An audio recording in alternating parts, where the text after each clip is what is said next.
Hello? Hey, Peggy. Ooh,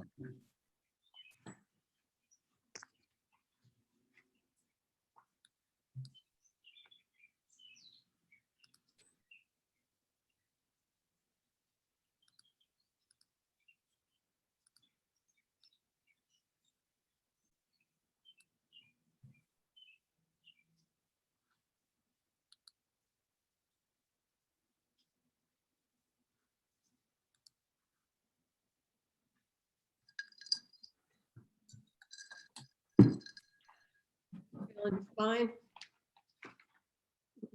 What's that? You feeling fine? Yeah, much better. Good. Is Jean? Hello, Peggy, I just sent you a belated email about the projects I'd like to work on. Sorry, it took me Great. long. Good.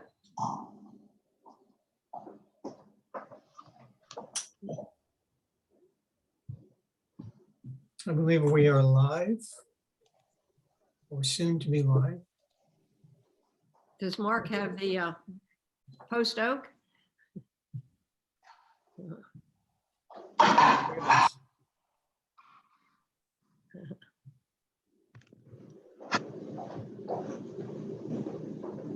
I'll get another picture soon, since the leaves are out now. Yeah.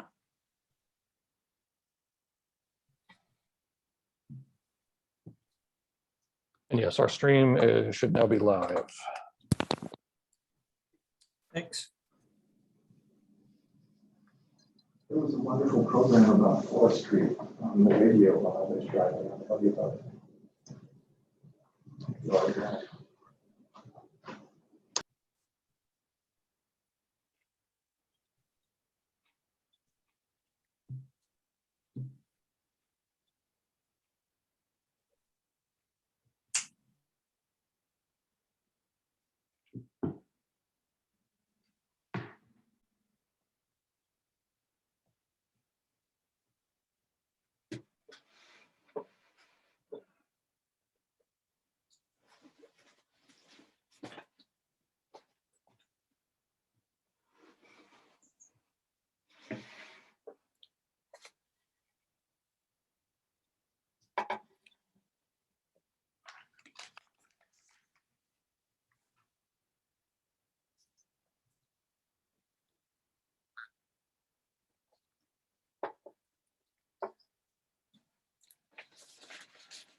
We just lost a lot of people. Hmm. Uh-uh.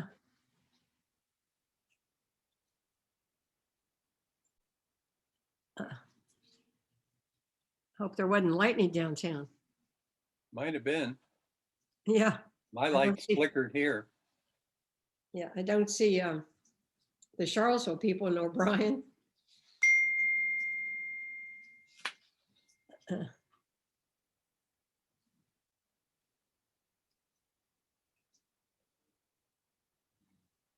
Here they come back.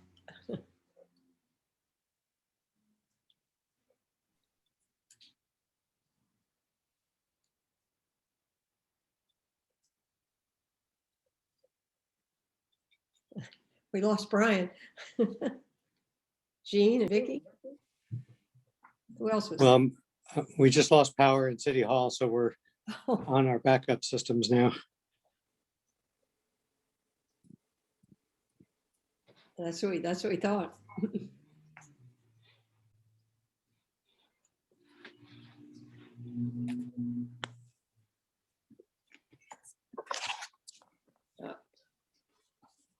I wonder if Brian lost power too.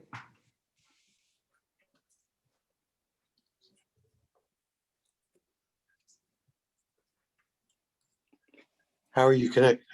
Oops. There's Brian. Did you lose power? Oh. Did you lose power, Brian? There's Robin. At 5 o'clock, right when so I'm gonna try to do this on my iPad. Did you lose power? Yes, can you hear me? We can. Sorry about that, folks. I'm gonna try to do this on my iPad, which is not how I usually do this. Get everybody in view. We lost some other people, Jean and Vicky. Well, Jean's downtown with me. Yeah, Vicky is close by. I worried about this when I saw the weather forecast. yeah. So we do need to be on hold because we need to gather a quorum. Hopefully they can come back. And literally at 5 o'clock, like literally, it turned 5 o'clock and the power just, Yeah, we saw you disappear. I kept talking and nobody responded. There's Jody. So for those of you who are just joining, we had a quorum and then we lost it to a power outage downtown. And I think we'll wait a couple of minutes for 2 other members to join us. Actually, as I look, well, we just need 1 member.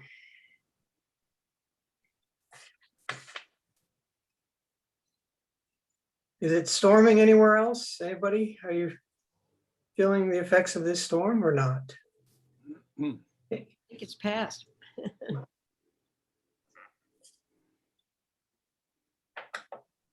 Yeah, it was heavy here about 15 minutes ago, or 30.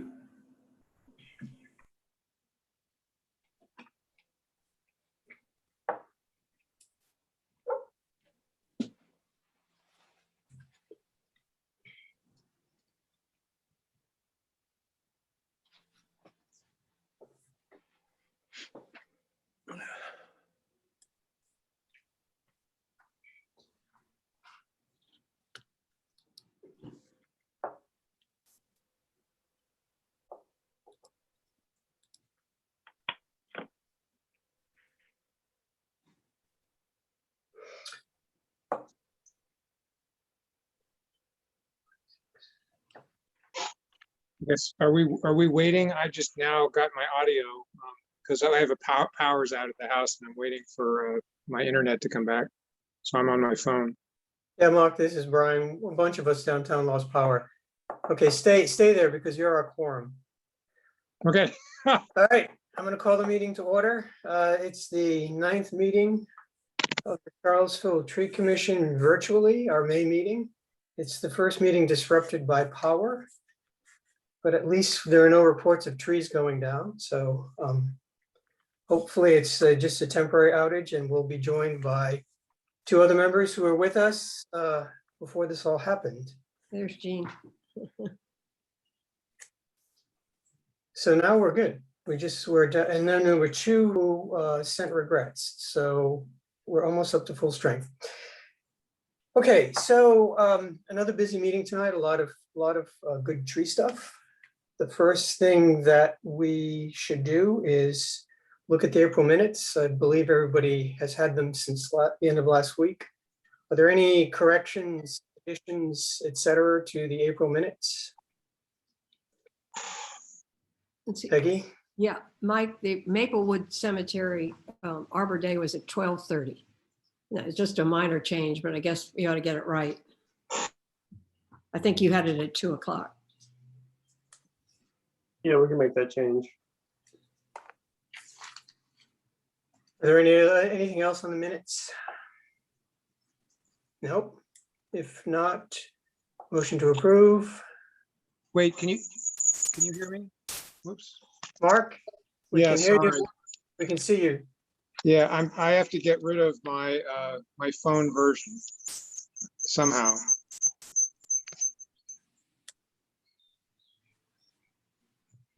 Okay. Not sure what that means, but we'll Mike did continue. a great job with the minutes and sort of summarizing it. Wow, I'm really in the dark.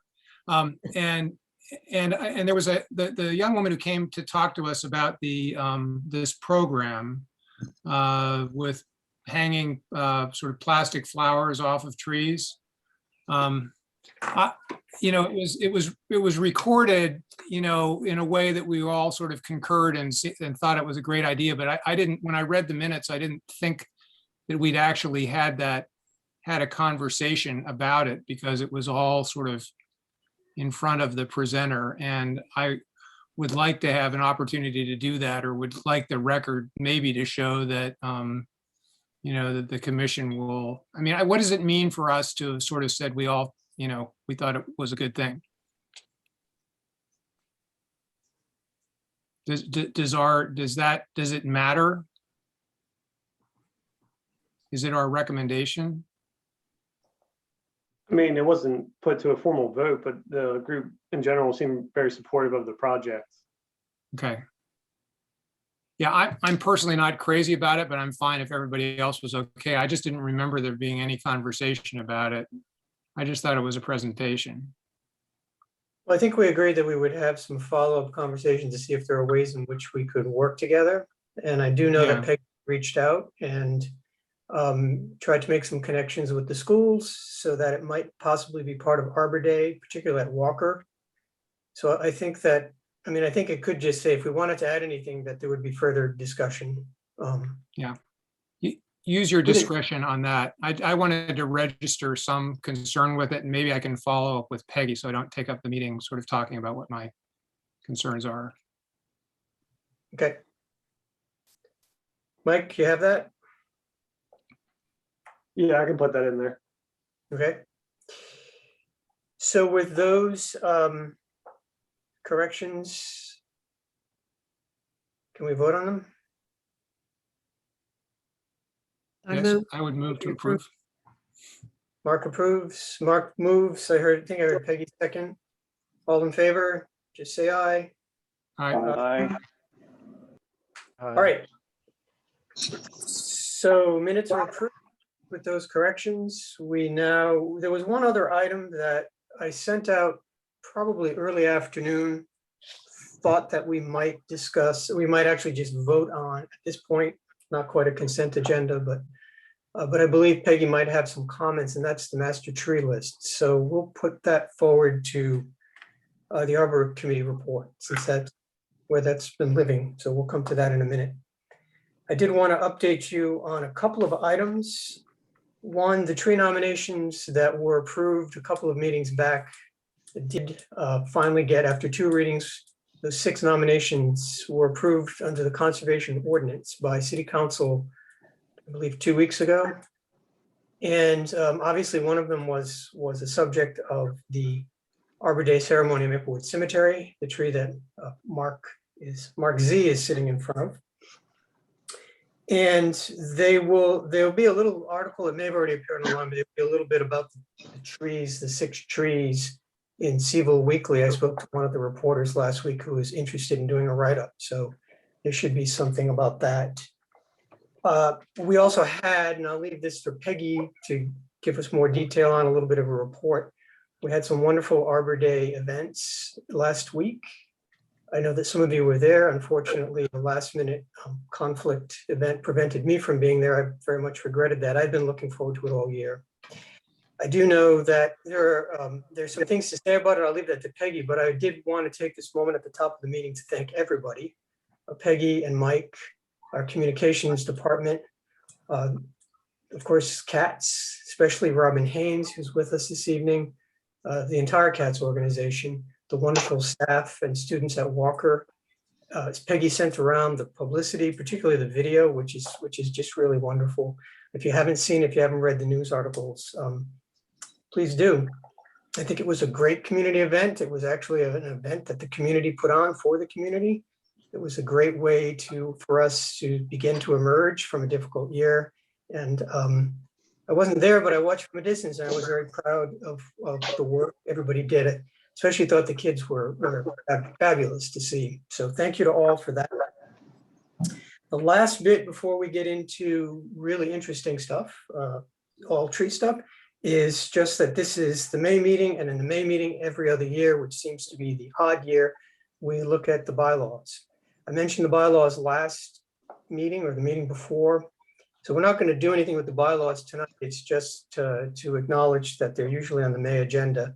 We did draft some revisions to the bylaws back at the end of 2019, which the board did not vote on, but seemed to be in consensus about.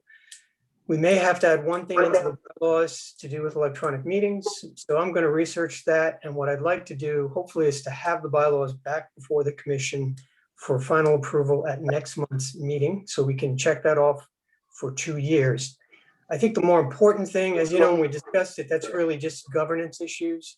The more important thing that emerged from that discussion a year and a half ago was having a good look and sort of revisiting our objectives, overall objectives, the mission of the Tree Commission, and the responsibilities of the Tree Commission, and coming up with some separate documents, short documents, which lay those out. So those will follow after the bylaws. Some of that material was in the bylaws where it really shouldn't be. And so that was taken out of the bylaws, and that sort of sat off to the side. As I said to Peggy the other day, that's one of my projects to get accomplished before I step off the commission. And then when we can do that as a group, my hope is that we can then post those objectives, mission, a vision for the Tree Commission and for the city, and the responsibilities on our website so that it's clear to the public and to us what all of those are, since we've been in existence for 10 years. And in some respects, we've actually broadened our, I wouldn't say mandate, but we've broadened our work. And I think we all agree that our statements, especially our public statements of who we are and what we do, should reflect where we are today and not where we were 10 years ago. So that's just sort of a highlight of what's to come in terms of the bylaws and those mission statements. So our first segment tonight, we have a half an hour set aside for a discussion about a series of plans for McIntyre Park, which I know a number of you may be familiar with. We're welcoming Jill Trishman Marks from the McIntyre Botanical Garden and Robin Haynes from CATS to speak about those. I'm going to let Peggy sort of set the context for this, and she will also speak, and she can sort of set some context and make more formal introductions, and I'm going to turn it over to her. Thank you, Brian. Do you want me to go first with our presentation? However the three of you want to proceed. We're here to listen and then to ask questions. All right. Well, it's interesting to note that in McIntyre Park, there are 3 projects going on that are really private-public partnerships. And as you'll see sort of in my presentation, that McIntyre Park, once it was acquired by the city, that was basically the rule, that civic groups got in and raised money to improve it. So it's kind of neat that I think that we're doing it all over again. So maybe I will start because it's sort of an overview in a way. I don't know if somebody will let me share my screen. Do I have to do something?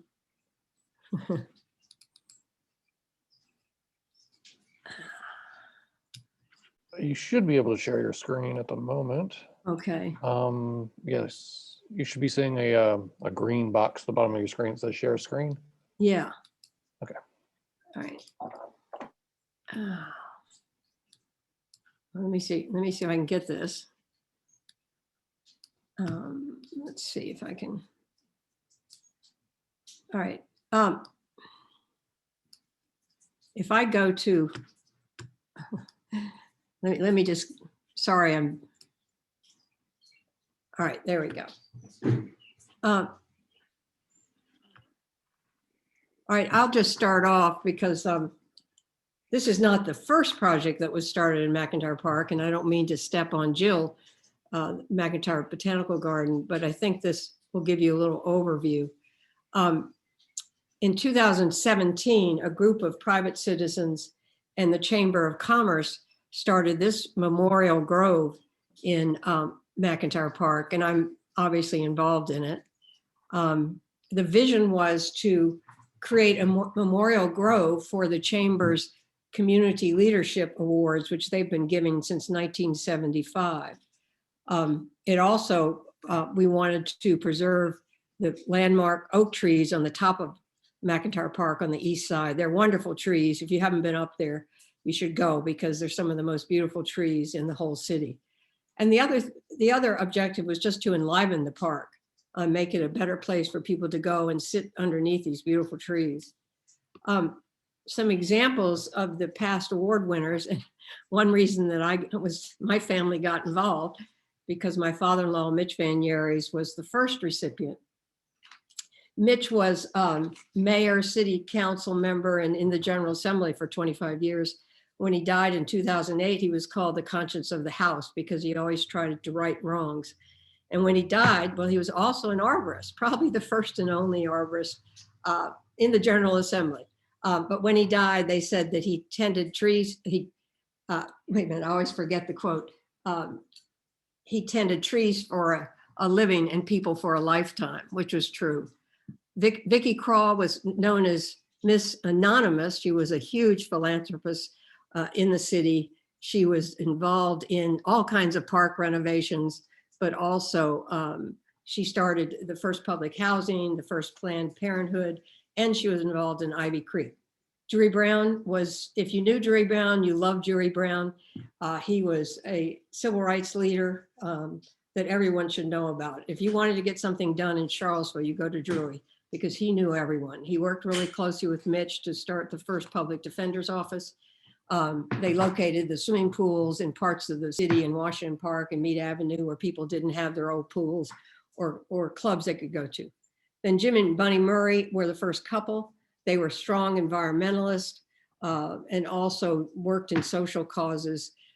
Jim was working at CASA and OAR when he was 80 years old. So these were all people who loved the environment, but also were strong on social issues. So today at the top of McIntyre Park East, you can see the beautiful oak trees. And the memorial will be a stone terrace on which the names of past and future Chamber Leadership Award winners will be noted. There'll be a beautiful lawn, people can play, a walkway, and of course, a lot more oak trees to continue the tradition. Here's another picture aerial to show you the stone terrace, which will have boulders in it that mimic the geology of the underlying site on McIntyre Park. And there'll be a walkway going to the grove. So as we developed this grove, we really had a big idea in mind too. And that was vision to make McIntyre Park, the 75 acres on the east side, a central park for all. You can see where the trees in the middle there, that's where the grove will be. Why is a central park important? I don't think I'm preaching to the choir here, I'm sure. But it's an urban retreat, it's wellness. We certainly recognized during COVID that a walk in the park was an important thing to do. It's environmentally important, makes a better city, and all the reasons that all of you know. So where could our central park be? Well, McIntyre Park East seems it's a bullseye in the city. Just really quick, the history. In 1925, the Mason Farm was acquired by Charlottesville.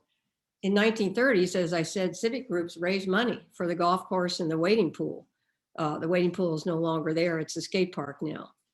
Then 250 bisected the park. And in 1966, we think it's the first Vietnam memorial.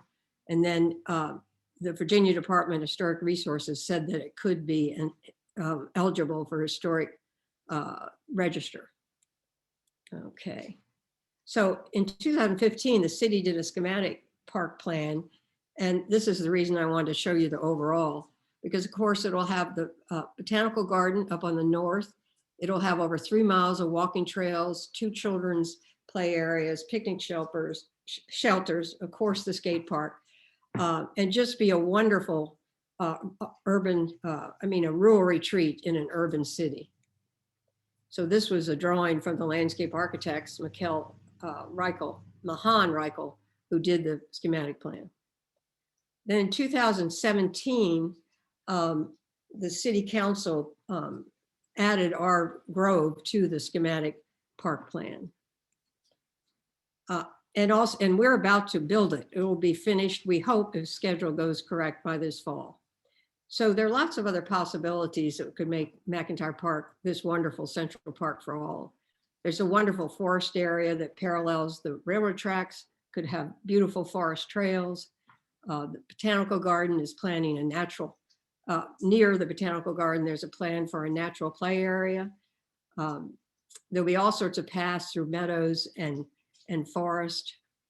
Farmers Market might be part of the park.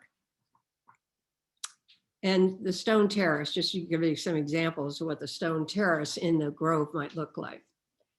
So it's why were we seeking private capital for the park? Well, we all know in August 2017, the horrible events that happened in Charlottesville focused everyone's attention, as it should be, on affordable housing and other equity issues. And so we thought, well, how can we develop a vision for the park that resonates with everyone in the city and begins to create a park for all people and change the history of the park? As I think you all know, it was initially a park for white people and Washington Park was for Black people. But that history needs to be erased. One of the problems, of course, is how do you get to McIntyre Park? It seems daunting. So our inspiration came from the New York High Line. Richmond has a low line. Atlanta has a belt line. And this is not our original idea, although our committee thought it was, because Heather Hill has been working on this idea for many years, even before she became a city council.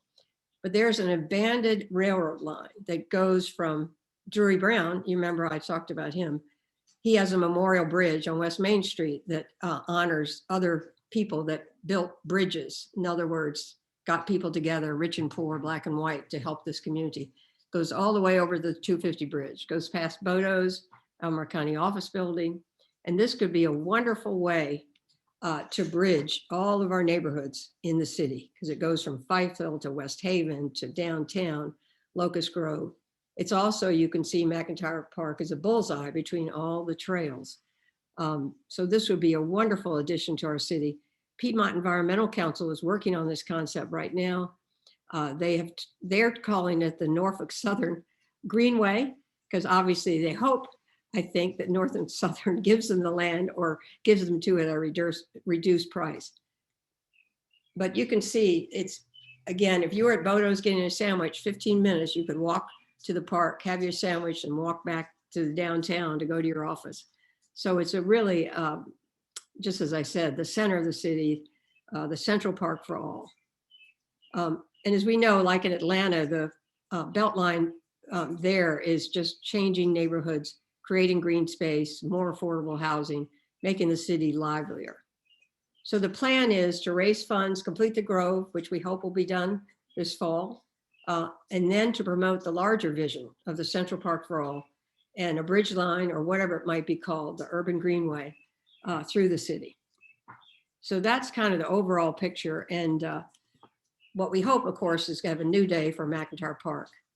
I think it's probably appropriate for Jill to talk next about their wonderful project on the north end, but now you've sort of gotten an overall look at the whole schematic plan for the park. So I will escape and then we'll get Jill in here.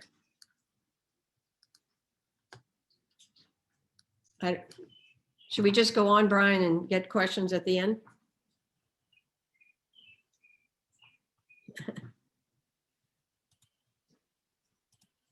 Is Jill there? I'm here. Should I move forward? I didn't know if we were waiting for Brian, and I'll also need to have share screen capabilities, please. So thank you, Peggy, for and for the rest of the Tree Commission for inviting me here today, and for your interest in Botanical Garden of the Piedmont. I appreciate the work that the members of the Tree Commission do to protect and improve our urban forest, and hope to work closely with all of you in the future. So I'm hoping that you can all see me. I'm going to share my screen now.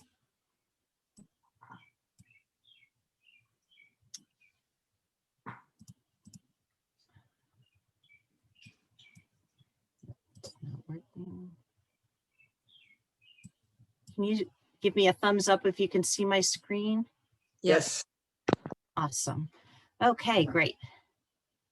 So as you might know, we have started life with a different name, McIntyre Botanical Garden. And this last summer, we invited the community to help us come up with a new name for the garden.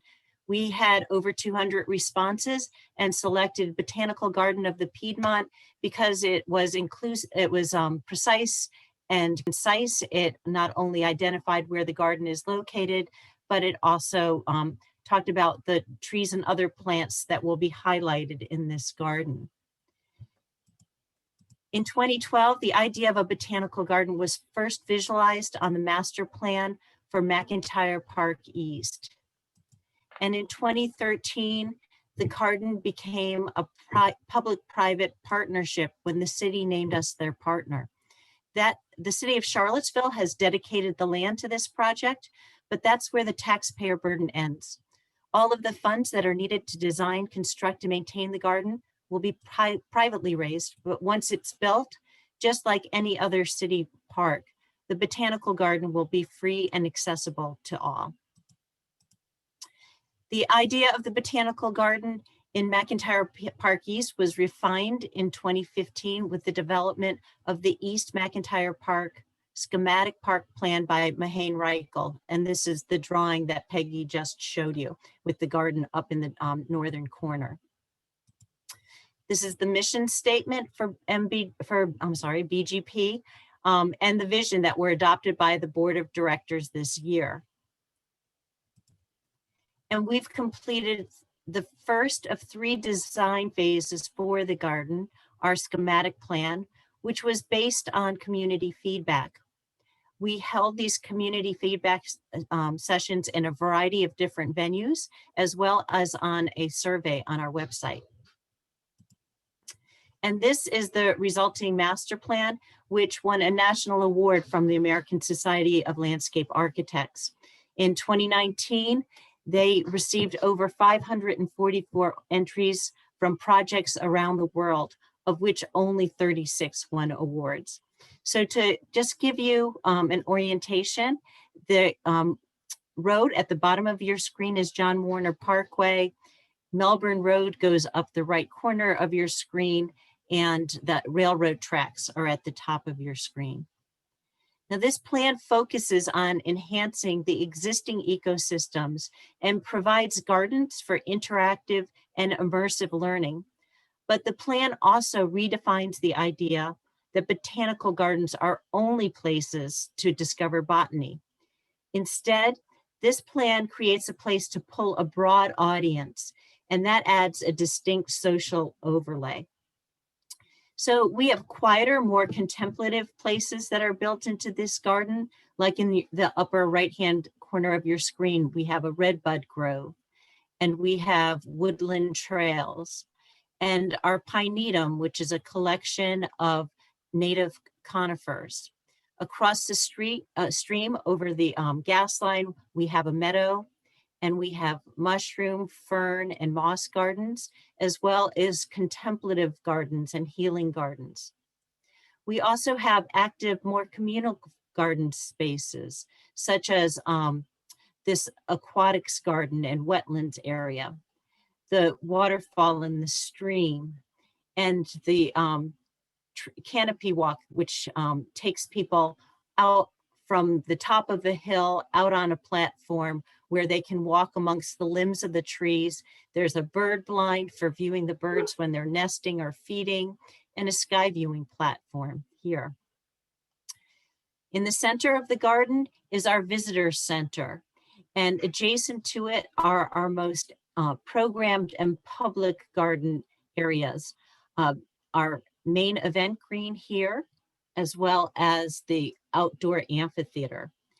And they are designed to facilitate social interaction and support diverse programming.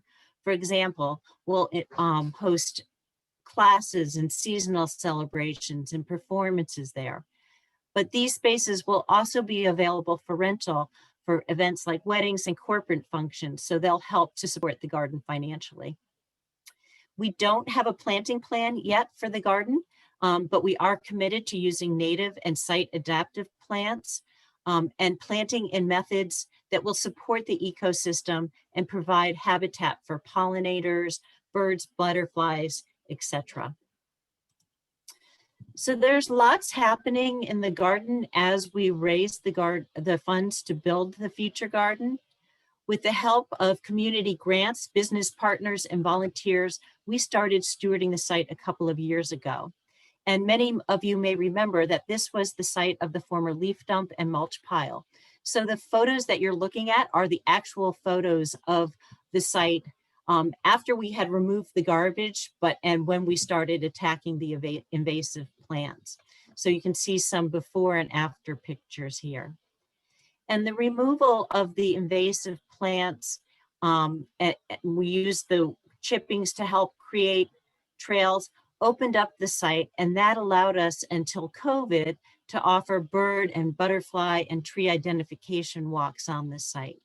Now the programming had to end with COVID, but the use of site increased. As Peggy said, people were looking for solace and comfort in the outdoors. And to fill that need, we met with some of our community partners to get their ideas about how to make the site more welcoming and useful now. We got great feedback from them and responded to those needs. And I need to stop and just point out that the photos of my volunteers here are actually pre-COVID, which is why they're not wearing masks and they're not socially distanced.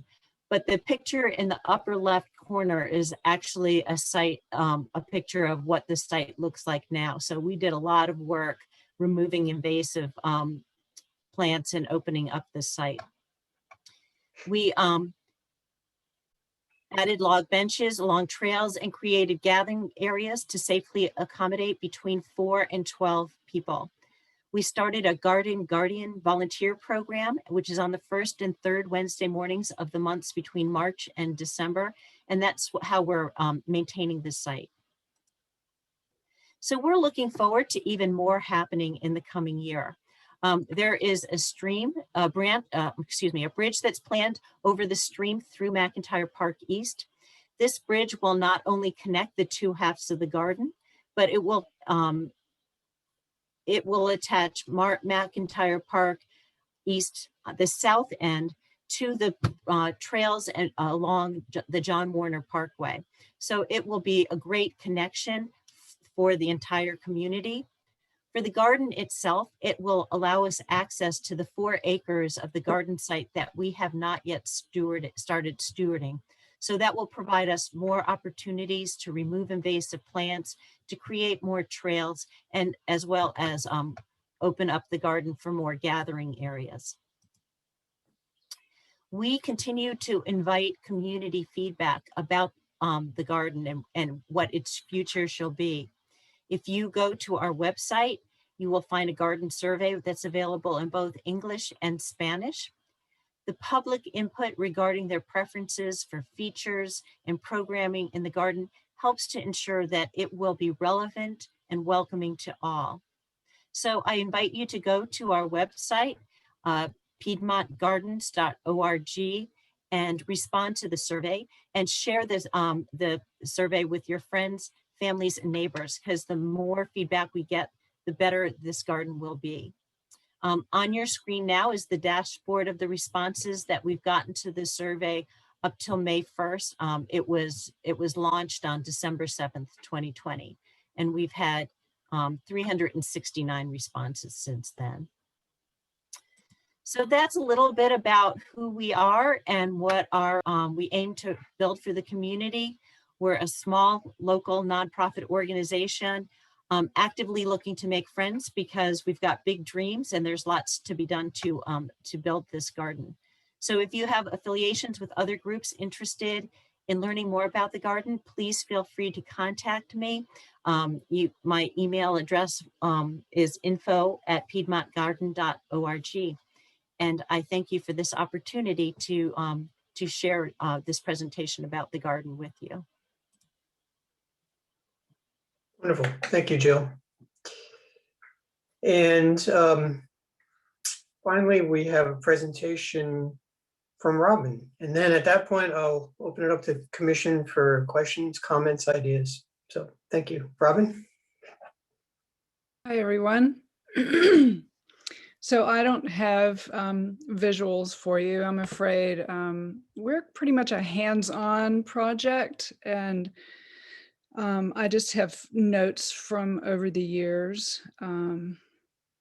But it's a great place to visit. In February of 2017, I was excited about the new McIntyre Park, as it was no longer going to be a golf course, and realized that cats could have a place to plant there. And I approached the botanical garden board at that time, and they said, well, this sounds great, but I think you would have to cut some trees down before you did a tree project. And so I ended up just thinking that that McIntyre Park as it was pretty wonderful. So the Parks and Rec worked with me and John Mann, head of landscaping, to find an area that was actually near the upper oak grove and the future botanical gardens. And the board was excited, and we got Zoe Edgecombe to do a design, a pretty simple design that would follow the way the land was already. You know, the city basically mows the whole place once a year and leaves the rest of the time it has mowed trails. And so we have a trail through our design that is parallel to one of the mowed trails. And as we started clearing invasives, we discovered that there's a forest of tulip trees right below where our area was, and with the mother tree down at the stream at the foot of the hill. So we basically just had a lot of work days with a lot of UVA students and church goers and a lot of our volunteers that first year to just see what we had. And the city put in a trail through those woods along the stream, which is ambitious. It was just, the invasives are so deep there, it's kind of scary. But we cleared the area below us where the tulip trees are pretty well, and we hope to put a bench in there eventually, because the mother tree is really fabulous. A couple of our volunteers, actually, it was Joanne Daly and Lori Genzik, Chris's wife, cut the vines back off of that big tree themselves, and we have slowly gotten to see what a wonderful tree it is. So we wanted to have a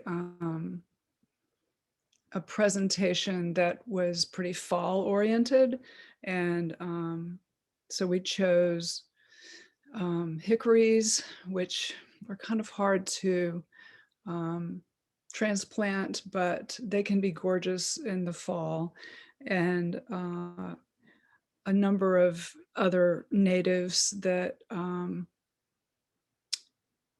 add to that. I'm sorry, I don't have the list of all the different kinds of plants we have, but we had 25 big trees, our first planting.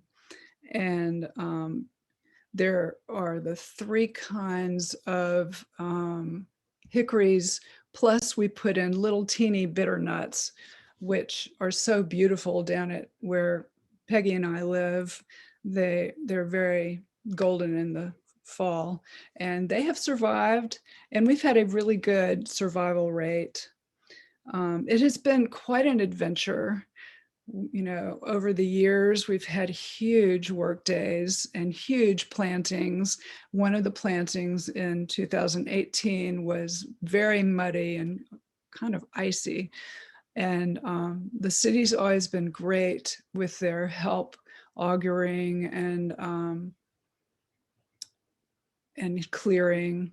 And now we have, I was just out there yesterday, and I have to say the pagoda dogwoods are gorgeous. They're all blooming, and I'm just so proud of it. I think it's a beautiful spot. People love to stop. We've got several benches. We hope to put more in, but people, when we're out there working, people always stop and say it means a lot to them. So more and more people are finding McIntyre Park, and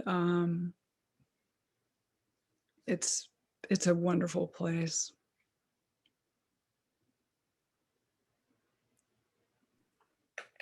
Thank you, Robin.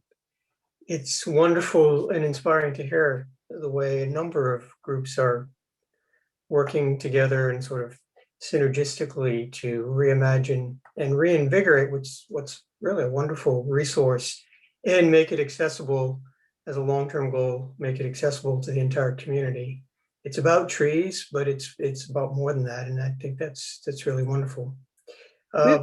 Like to actually proceed with signage sometime soon, but the city has told us that because we all need to be kind of unified, they kind of want us to wait. So we'll see. So that's understandable. Are there comments, questions, ideas?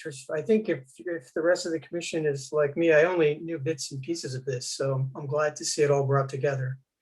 Comments, questions, ideas from the rest of the commission? Open the floor.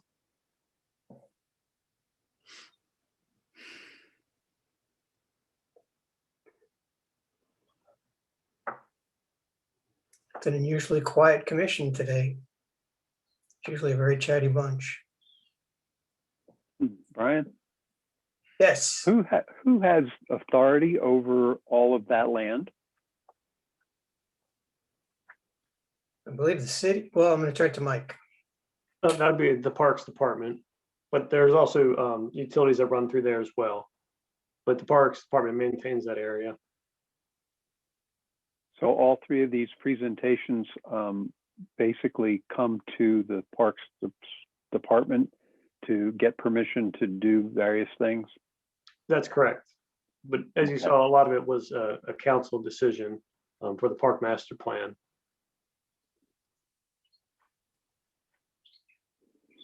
Jill, I wanted to congratulate you on the change of name to the Botanical Garden of the Piedmont. I think that was a fantastic move on your part to take that bull by the horns and make that change. I would hope that the city maybe in the future makes a similar decision about the park. I don't know where that stands, but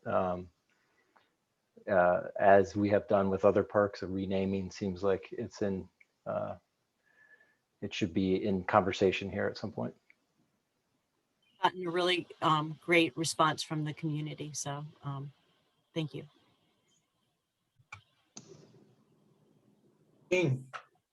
I'd just like to thank you for the concept of Central Park with all the paths leading from different neighborhoods.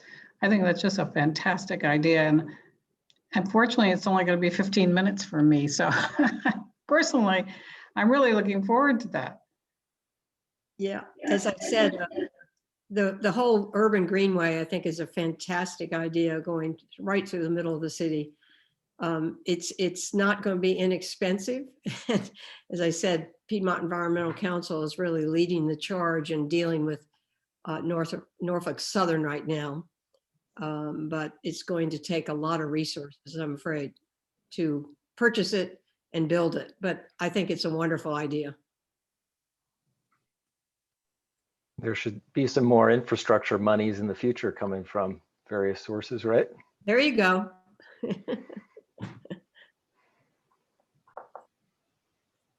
Appeal to the feds. Yeah. I think it would be a healing thing for the city. You know, just a park that all the neighborhoods can use. It just seems a great idea. Absolutely. Well, it brings together the land that once was whole and that got split apart through time and that got segregated through time. And, you know, in a sense, it's undoing the unnatural recreation of the land. It's bringing it back eventually to its sense that it belongs to all. So I think that's really wonderful. We look forward to hearing more, and perhaps along the way we get some updates either directly from you all or through Peggy. So the commission is very excited and very, very supportive. If there are no other comments or questions, I want to thank all three of you, especially Jill and Robin, for joining us. You're welcome to stay around if you want to see the rest of what we're doing, but we understand if you have other things to do. Peggy has to stay. She can't go. She has to stay for the meeting. So, but thank you again. Peggy has to stay Excited for your because interest. I thank appreciate you. it. Sure. Good luck. Take care. Thank you. So Peggy had to be here because she's next on the agenda for a couple of committee reports. All right. The Arbor Committee and the Educate Advocate Committee met together to plan some activities for the rest of the year. I think Brian gave you a really good description of our Arbor Day at Walker School. It was wonderful. I do want to give a shout out to the teacher at Walker School, 6th grade teacher, Nancy Smith. She just did an incredible job. I mean, she did, you know, normally it's a one-day event. She made it 3 weeks on trees. She had Arbor Day t-shirts, Walker Arbor Day t-shirts for all the kids and for us. Jeff was there. Some of you, I'm sorry if I'll miss who was there. Jean was there, I know. Vicky, I think. Poor Vicky, I think we've lost her. But anyway, it was, she was, I just can't commend her more. And the whole Walker School, the principal, everybody was so excited. If you watch the video, we tried to make it as kid-focused as possible. So I think it was fun.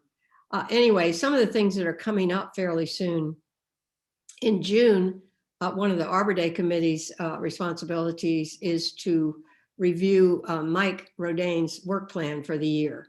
So we'll figure out who's going to do that. We also want to speed up nomination of important conservation, important trees. And we're looking at the trees around Friendship Court on Garrett Street and 2nd Street. And Jeff Ayton has agreed to sort of lead that charge. But Jean wants to be involved, I know, and Brian and I will get together with Mike and you two and talk about how we can do that in an efficient way. The city just got the package for 6 trees and it was 40 pages. The trees at Friendship Court it's more than 20. So we have to figure out a way to do it efficiently and not overload City Council. Should I talk about the master tree list? Brian? Sure. Are there any comments or questions first about either Arbor Day or the tree nominations? I know some of you were there. I hope you all got to see as I said earlier, I hope you all got to see the press. We got really good press. And again, that video was wonderful. So yeah, and Mike or someone has put it on our tree commission website too. So you can go there and see it. Trees Virginia, which is an organization in the Department of Forestry, they just loved it. They put it on their site and directed a lot of people to it. They said it was one of the best celebrations in Virginia. So we all should be proud. And Robin Haynes did so much to organize this, and Katz with Mark and everyone else. All right. And I'd like to say that Peggy did an amazing job stepping in when you were not able to come. I know. She had to ad lib a lot, and her enthusiasm and focus on the school was unparalleled. It was great.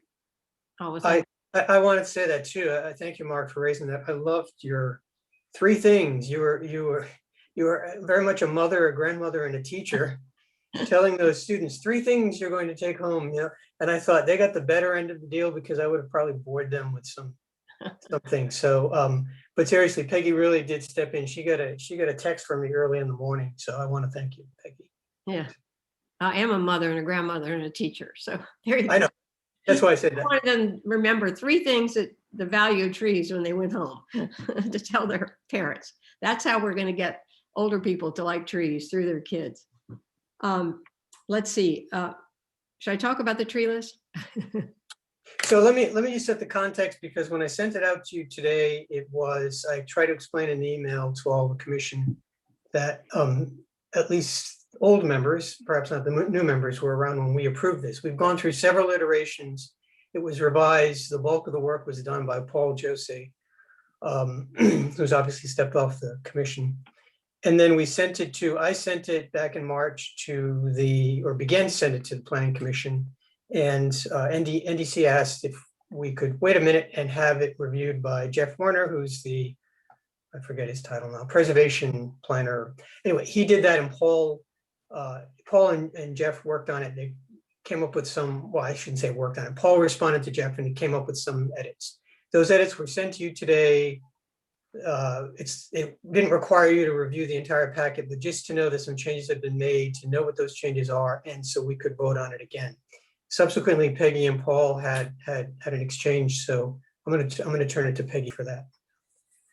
Well, Paul and I had a couple emails and we talked about the fact that for one, most street trees are either in sidewalks or beside sidewalks. And so if we have only 3 trees that we're saying are better to be by sidewalks, we're decreasing the number of trees that can be used in that sort of situation, and decreasing the number of trees, plus decreasing the diversity. And also I reminded Paul basically revised the master tree list from his favorite source, which is Casey Trees in Washington, D.C. And you might know them. They're a renowned tree foundation, and they have a wonderful list. And I reminded Paul that Casey Trees does not distinguish. They just talk about which trees are good for street trees. So he wrote me back and said, I agree with you. I reacted, overreacted.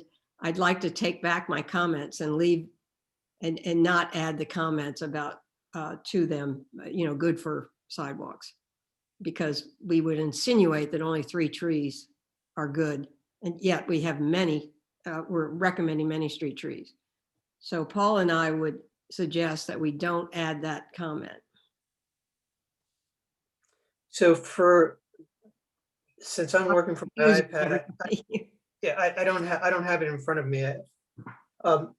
Could you remind us, that's point number 2. Are you proposing that we remove the asterisk, the footnote, or the entire comment? To remove, don't have on each one. There were 3 trees there were comments saying they were good for sidewalks. Let me see if I can get it here. It was white oak, shagbark hickory, and American linden. And we're suggesting let's remove those comments, because there are lots of trees that are good street trees. In fact, we have many here. And Casey Tree also recommends the same one we do, but they do not have the extra comment that only 3 trees are good near sidewalks. So we're recommending we take that comment off. Okay, that's actually a comment in, again, I'm operating without. Yeah, it's a comment in the notes. In the actual document, but does it affect either of the 2 changes that I highlighted in the email that I sent today? 2 changes. I don't have your email. One where that we put by 3 trees, that they're good for sidewalks. And there was another one saying medium trees were good for utilities, I think, and that's fine, under utilities, or small tree, I can't remember. I mean,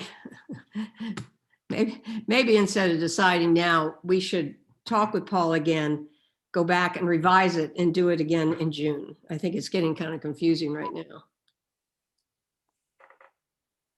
What do you Okay, think? so, but just so the commission understands, the thinking is that if we designate those as street trees, it suggests that the others are not. Would suggest others are not to be planted in streets or near streets, which would really almost eliminate most of the trees that we've suggested as street trees. And Paul, And this propose, and what you would, and Paul would propose is that we remove that designation from the actual tree list. So it doesn't say. remove the notes. Remove that from the notes on those 3 trees. He agrees Okay. we should not put those notes in. That he Okay, acted too quickly. Now, we Okay. can take this to the Arbor Committee and look at it again and come back in June. If it's kind of getting confusing. I think Jeff certainly has not had a chance to look at it. Vicky hasn't either. No, All it's 3 Vicky. of those Jean, are, excuse me. Jean and Jeff. all 3 of those are on the first page of the spreadsheet in the top 2/3, right? Yep. And I may not be getting emails, Brian. I didn't see an email from you earlier today with some information in it. There's something going on. Mike, did you look into that about Jeff's email? Yeah, we'll look into it. so, But I would agree with Peggy's comment that we don't want to restrict street trees to just 3, if that's what that comment is doing. And I would agree the wording there should be changed. And if Paul agrees, that seems appropriate. Is that something we need to vote on tonight or make a decision? I would, we've had this thing kicking around for Yeah. 9 months. So I would prefer if everybody understands what's being proposed, which it seems to be pretty straightforward, I would prefer that we approve for the 3rd or 4th time, the master tree list with the changes that we're discussing here. So we would essentially from those 3 trees, we would strike any designation that they're preferred for whatever street trees They're preferred for sidewalks. or sidewalks. The comment is good near sidewalks and foundations. And that would then open up a broader possibility for planting other trees. And I think, Right. I don't think there's any dissension on the commission for that. So I think we're fine to go. I don't think this needs to go back to committee. I think we should just, if everybody understands what they're voting on, then I would simply just call on, ask who moves that we approve the master tree list and transmit it to the planning commission. One more thing I for the, move that, But we have, Tim has a comment. yeah, just to put a finer point on that, removing that note from the 3 species and striking that other caveat in italics, taking that all out. I think that's, yeah, okay. Correct. What part are you talking about in italics, Tim? I think it's a caveat that was saying, just because we're saying those 3 trees are preferable, it doesn't mean the other street trees are not preferable, something to that effect. So if we take out the note, then let's take out the caveat. Agreed. All right. I understand what you're saying, Tim. It was in the email that I sent earlier to point 2. So we strike both of those things. And so on the basis of that, I think we're really talking about a single change that we're making here. On the basis of that, entertain a motion that we approve the tree list and transmit it to the planning commission. So moved.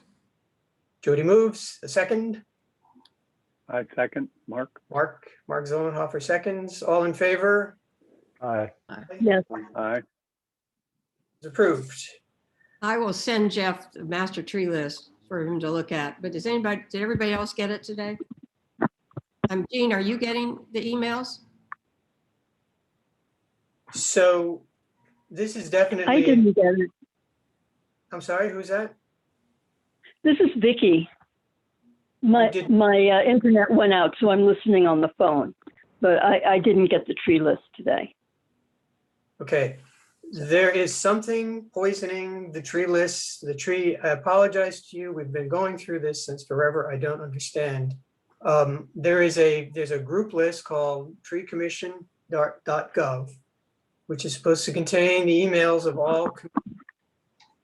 And we've had this issue in the past from time to time, and I just don't know what to say except to apologize to you. We don't mean to exclude people. It's really hindering the work of the commission, and we will figure this out and make sure that you get these materials. You did get, I mean, Thank you obviously did get the email, which comes from communications for this meeting. So, Yes. and I'm saying this out loud, Mike, and for others listening, because I'm not sure if that is the same, if that communication uses the same treecommission.gov, or if it's separate, but there simply seems to be something wrong with treecommission.gov. And we need to figure that out. So I feel like I've been saying this since all. All right, two committees. We've heard from Arbor Education Advocacy. Anything to add in those committees or subject areas, or any comments or Yeah, questions? Let me just finish, Brian, with the Educate Advocate Committee. Okay, sorry. Yeah. The other thing is Jeff Ayton did not get the link either today. So he did not get the email from you, nor did he get the email from Joe Rice. So we have to look into that, both of them.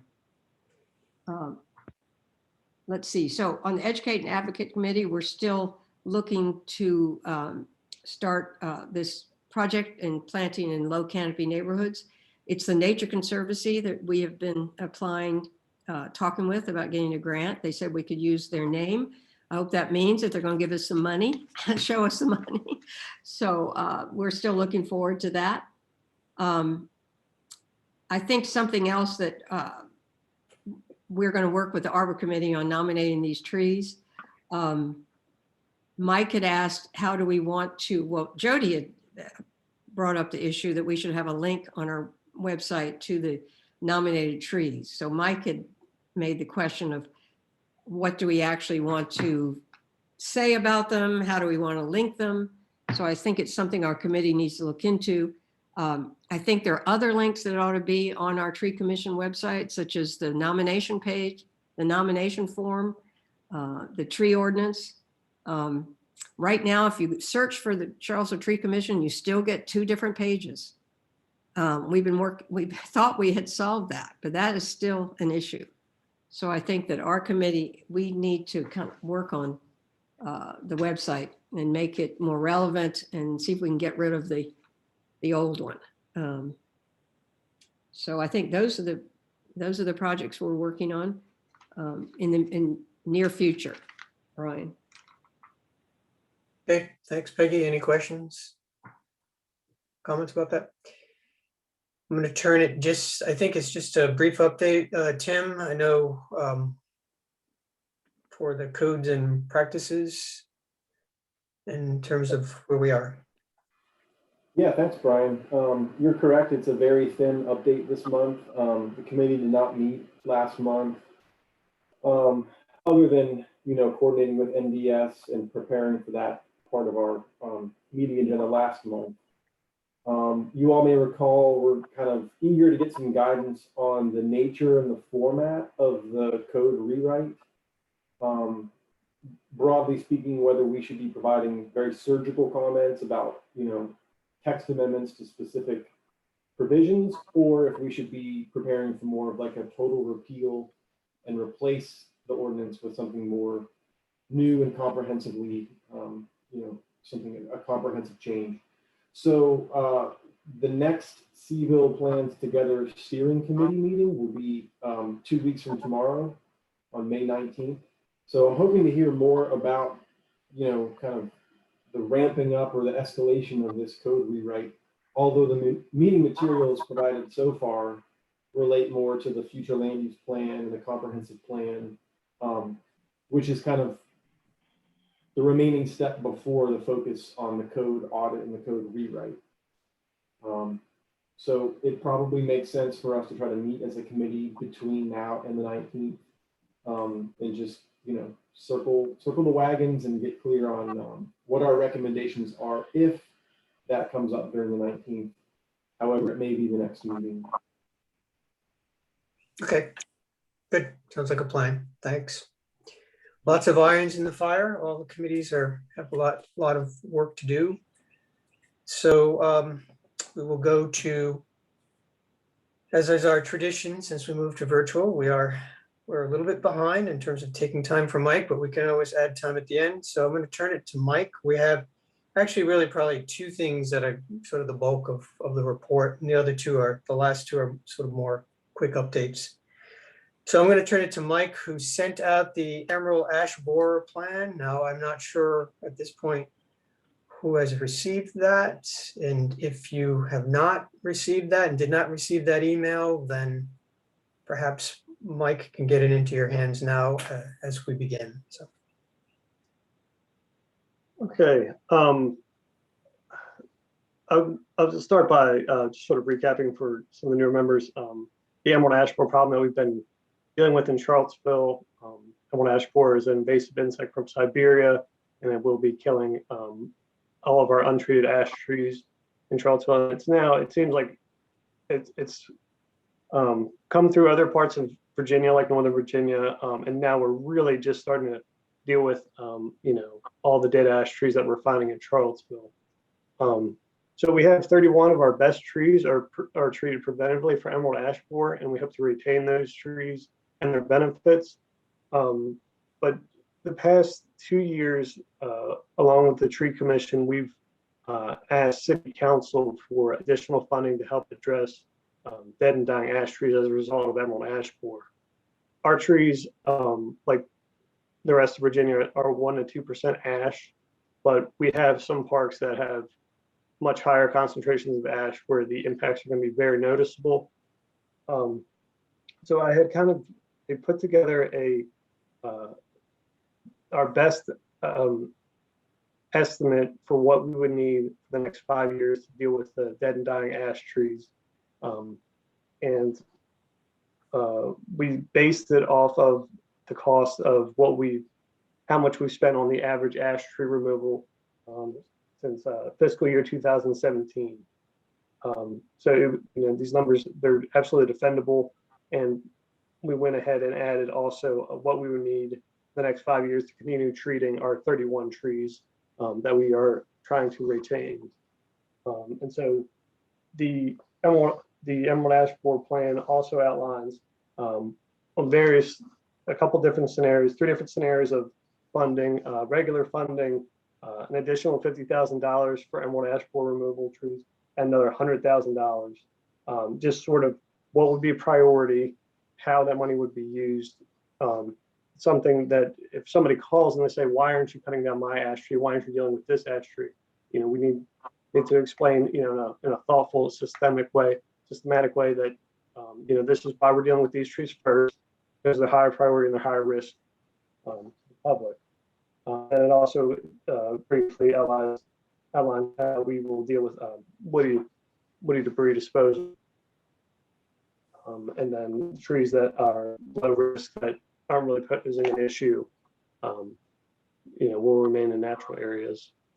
So last year, through the CIP process, I kept getting comments that we need a number. So I think we've done that now, and I think we've done it well. So are there questions? Are there comments with this?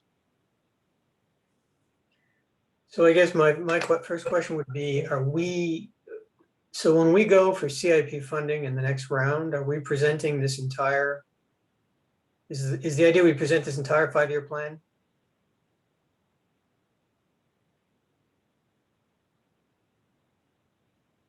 I think Mike's frozen. I think we've lost Mike. Hey, Brian, this is Todd. Yeah, that would be the plan. Okay. So are there, okay, that was my first question. Are there other questions from commissioners who've read it? I may have misspoken a minute ago that it didn't go out today. It actually went out with the meeting packet last week. So we've all had a chance to look at it, but are there other questions? I mean, do we have an opportunity to, we're not approving mean, I don't believe we're approving necessarily the plan this evening. I think it's in a sense of sort of a first opportunity to look at it. So we don't have to have all of our comments in tonight. Is that correct, Todd? I mean, we still have time to comment on this further. Yes, sir. You sure do. Okay, Mike's back. Yeah, can everybody hear me? yes. Yes. Sorry about that. So I had a question which Todd answered. I guess overall, since this is our first look at it, and this is such an important topic, that we'd have another opportunity to, sort of the commission could take some time. I guess the Arbor Committee could also have a look at it. And what, in terms of sort of a timeline, if we're going to want to use this for the CIP project, which is going to start rearing its head before too long, are you asking for us to sort of give our, if not approval, are you asking for us to sort of give our stamp of approval or something in the next few months? Is that the plan? Yeah, I think for the immediate part of this is I have people calling and saying, you know, why haven't you cut down the ash tree yet, right? So I think, you know, that part needs to be implemented sooner. You know, as far, I want something that the commission, you know, is comfortable and can take to the planning commission or city council and stand behind. So the action plan is primary, but the actual funding, the numbers is the thing I'm thinking of, and that's something that we don't have to have all in place until we actually go forward to city council for the budget, correct? That's correct. Yeah, Okay. it is a two-pronged plan. It is, like Mike said, to handle emergencies and have an operational plan, how we're going to handle the trees that are out there now. And then, yes, to use it for seeking the funding needed to care for all these trees. Just for the benefit of the commission, are there any trees right now at this moment that you think we're going to need to deal with these trees in the next 3 to 6 months or whatever, 3 to 4 months? Yes, I think today we were cutting down dead ash trees along Riverview Trail. So I mean, it's definitely imminent. So. And particularly for new members, since I think everybody understands the difference between the operating budget and CIP, but in terms for new members, where do the funds come from presently? The entire operating budget, which was in here, the 218,000 annually. But that budget, again, just for the benefit of new commissioners, that the reason for approaching council the last couple of years for CIP funding is that this is a huge cost, as you can see from the proposal, and it simply is not going to be borne from the operating budget. Sure. And our operating budget for new members is depleted annually. And that's what we use for storm damage, pruning, stump grinding, and things like that. So to take on this sort of tremendous expense is not sustainable. Has anybody talked to Joe Leenan over at the Department of Forestry and listened to his speech on, you know, harvesting wood and monetizing any of this? There are a couple departments and there are a couple municipalities working on that. Just curious if that had been reviewed by anyone else. I mean, it is something that's being done. Woodstock's doing it, Harrisonburg is doing it. I just didn't know where we were going to land on that, or if we were just going to kind of take it on the chin. So as at the end of the plan, it talks about how it would go into, I spoke with Joe Lennon and the Harrisonburg Parks Department, what they've done since they've already dealt with their ash problem, the majority of it. And they had put it on their city surplus website, and people were able to bid on it. And he said it's actually been a good thing because they don't have to pay to get rid of it. You know, so it's better for the taxpayers. And he said it's actually gotten competitive where people are coming out of state to bid on this stuff, and it's a win for everybody because then it gets repurposed. So, and they've made some pretty interesting things out of it. So we're looking to do something similar. That's a great comment, Anson. There's a company out of New Haven, Connecticut called City Bench, and that's pretty much all they do is they take lumber from the city right of way and use it to create furniture. And, it's fantastic repurposing, and it gets sold as, an elm bench, an ash bench, I mean, it's just, there's a world of good that can happen from that. And if you can monetize it, that would be fantastic. Mike, I like to propose maybe providing, I've read through it, fairly carefully and have some comments about what's confusing to me if I was pretending to be a city councilor. I really think it's well done how it sort of has different stages of risk and cost. And for $50,000 additional, you could take care of, a certain number of additional trees. As you start thinking about sort of the curve of dealing with the threat of the remaining ash trees, I don't have a clear picture of what really has to happen, because presumably, the trees are declining at a certain level, right? And then the budget is at a relatively steady state with potential increases as you've outlined. And at some point, it's not hard to imagine that the condition of the trees or the number of trees that haven't been dealt with has increased and have become weaker and weaker. So it feels like it needs some kind of projection based on the acceleration of the decline or something. But for the near term, it seems like it's a great tool, and I feel like it's clear to me as a tree commissioner sort of what the general goal is. But I can imagine there will be questions about sort of, as always, a request for additional funding to provide an additional level of safety, really. Yeah, I think, hopefully the precedent is there that we've asked for additional funding for 2 years now. So, kind of, I don't know, I hear what you're saying. I don't know how to put more urgency into it now. Say, jump up and down and say the sky's falling, it's here, I guess that'd be my other question is like, are we going to try and do any estimates? I mean, we know what the costs, we have a pretty good sense of what the cost for the city is. We know that that's probably 5% of the canopy. So you could almost extrapolate and say 100,000 is what's going to affect the city. It's going to be a $2 million impact on the community. I don't know if those numbers resonate with council people more, that it's much more than just a city challenge. It's a community challenge, or sorry, not just a municipal challenge, but a community challenge. I'm not sure what you're saying. To quantify what? Well, the number of ash trees, if we're looking at the number of ash trees and it being about 5% inside the city property, but there are ash trees. My buddy has an ash tree in his yard, and that's not something that we're looking at in this report, but it's something that is real to our community, right? So, the city taking a step for the city's trees, I just didn't know if there was some way to discuss how serious this is for other people in the community, just generally speaking. Well, that's what I would say. The importance of this plan, and to answer Brian's first question, though, yeah, we're going to go ask for everything. Well, really what we need the city to do, and we need your all support in doing this, basically this is a state of emergency type of situation. These trees are dying. They're, 99% of them are going to die. And right now we've been hitting a tiny fraction of them.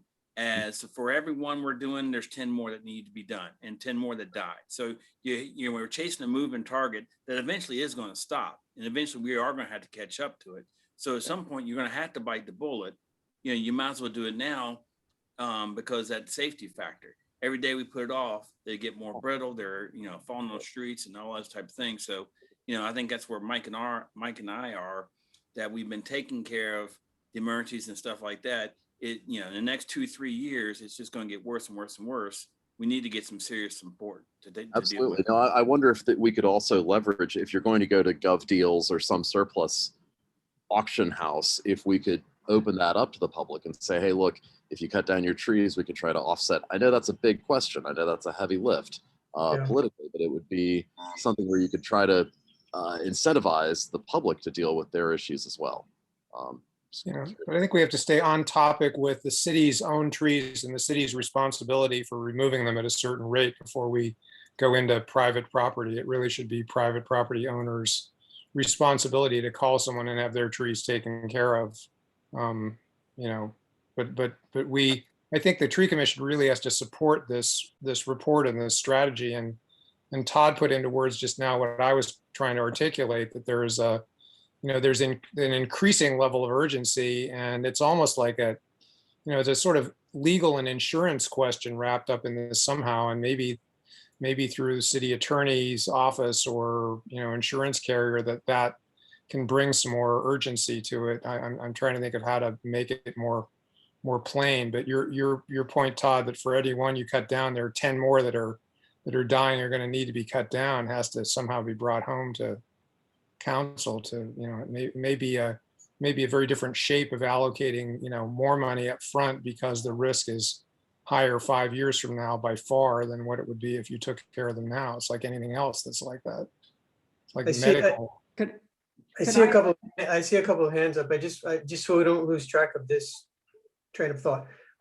Two things. One is the prior is the task that Mark just identified. That's the one before us, which is the strategy and essentially the lobbying really for the funds to do this. Secondarily is calling the community's attention to the issue in general. Now, we did do this a couple of years back before a number of you were probably on the commission. I mean, something as simple as a mailer that went out with all the utility bills, that was a sort of an educating the committee thing. And I think there's benefit and value in doing that, but that probably should be a separate task. So I saw Peggy and Jean. Jean first. Jean's coming. I think, yeah, well, as someone who's not a great fan of reading reports like this, although I read this line for line, and also being a novice, I would really like a punchy abstract at the beginning or executive summary, but don't call it an executive summary because that stops people from reading those, where the urgency is expressed, which gives you a motivation to plow through this, especially if you have limited time, and might frame what comes in a way that is more understandable for someone who's not an expert on the topic. And we have some wording like that in the annual report that we did to council. We can work with Mike on that. Thank you, Jean. Peggy? Well, thank you, Jean and Todd. I agree, and Mark too, that we need some more urgency words about this. But thank you, Mike, for putting this together. And because, Jody and I went over this a lot before the last CIP, should we ask city council for money for this or for tree planting? We decided we didn't have the numbers really to go to city council and get it in the CIP. And so you've done that. My issue would be, you've said it's going to cost about $522,000 that we should start off with the removal procedure, start off with asking $100,000 a year, because that's what you need. And you just made your case. So you should have that as number one, because that'll solve the problem. And, you always ask for more than you're going to get anyway. And then explain, I think, if we only use your standard budget, you're going to cut that budget in half. You're going to have $118,000 left to take care of every single other tree in the city. So I think we need to add some urgency, start off with $100,000, why that's important, and make sure if we don't get any more money, it's what it's going to do to your budget and every other tree in the city. So I appreciate you doing it, but I do think we need to be more urgent about it. Could we, these are all good suggestions and changes. Could we work with Mike sort of through Arbor Committee, sort of work this back through the committee and bring it back before the commission? If we could do that in the next month, I don't think it would delay anything. I would add just one point, whether it's worth somewhere in here, either it's in your additional funding, where you break it out nicely. I think sometimes for all of us, and particularly for council, if we're talking, they know the trees are there, everybody knows they're there, they don't deny them, but would it be possible to identify if not individual trees, like generally where the trees are. I mean, I think it might make more of a, we could say, for example, trees in the following location. Sometimes when people actually see places they know and think of, whether it's in parks or places that they go to, I just think it might have just a little more impact. That's not as important as a comment as the others that are made, but I do think it's sort of, people can visualize that. They know where those trees are and they know, oh, that is dangerous, right? Because I know where that tree is. My kids play there. I walk under it. If it's possible, Mike, I just throw that out there. Yeah, that's fine. I could, like, I can think of a few parks that come to mind, but probably the most public, the most noticeable is going to be the Crawl Garden, where I think there's 7 ash trees there and they look terrible. But again, that's a very expensive project to remove them all. And it's very impactful. People are really going to notice that. So, but if you drive by. Mike, could you get some pictures of that? That would be great. Sure. And also Mike said they're taking down trees at Riverview Park. Remember, those are not even public trees. Those are on private property, but the city has to take care of them because of the danger to people walking. Well, So, we're cutting down trees in the park, in Riverview Park, along the trail on the city property. well, okay, but there are a number of trees that are fallen on private property along that same trail. And I guess the city is going to have to take care of, right? We'll have to clean them up as they fall and clean them off the trail. But again, it's another expense. Right. Were we being asked to approve this today? Was that the ask, or were we reviewing a draft? I don't want to delay if we're being asked to approve it and it's well done. I wanted to ask. We don't have to approve it today, Mark. We've got time. As We've Brian got said, time. to work Okay. on- We have a little time. We have some time in terms of the strategy. I understand Mike and Todd want something in place so that they can call to it. But in terms of, we have even more time in terms of if it's a budget issue, if it's numbers. But I do think the comments and suggestions made here, we can have a discussion further with Mike and Todd about this, but I think that they're worth integrating into the report. And since we've thrown out a lot of things, I think we should probably run this through the committee. We're not going to delay it, but I think we have a month that we could work on this. Is that okay with you, Mike and Todd? Yeah, that works for me. So it sounds like the subcommittee will meet and then come back to the commission for one last pass next month. Yes, integrating the comments we've heard here, what we can agree on putting in there, and then bring it to the commission, and the commission can vote on it, if that's Great. acceptable. Yeah, thank you. And thank you. I want to echo Peggy's comments, because this is going to be very helpful, I know, for your work, but it's going to be really helpful when we come back to council before too long. And the urgency really, they just need to see how urgent this is. I mean, they understand it, but they need to see it. All right. We're crunching up on time here, but we did start a little late, so we may go a few minutes over the hour, but we'll try to stick as close to schedule as possible. We have the annual integrated pest management report, which is part of our May agenda. And I believe we have, is it Patrick to present? Yes, that's me. I'm here. All right, the floor is yours. Can you guys hear me okay? Yes, we can. Yes. All right. I've been listening and interesting stuff. And I work for the horticulture department, and we run the IPM program, and that deals with not necessarily trees per se, but all of the landscape beds in the city. And hopefully you guys were able to review the IPM report that I put together. Not sure, but anyway, so I wanted to talk a bit about it and kind of really the whole background of the report really is just to be transparent and kind of let everybody know in the public, whoever's interested. Some people are interested, some people don't care. But basically, just wanted to let everybody know kind of what we're doing or what we've done the previous year. I'll talk. I'm hoping that this is maybe more interactive. I'd like to talk a little bit about, how we kind of make the decisions that we make, and then and I'll talk about the report a little bit, and then hopefully you guys will have some questions for me. I not only conceptualize the program, but I also run it on the ground. So I have a direct line from what the concepts are to the actual implementation of the program. So I'll talk a little bit, I guess, about how IPM works.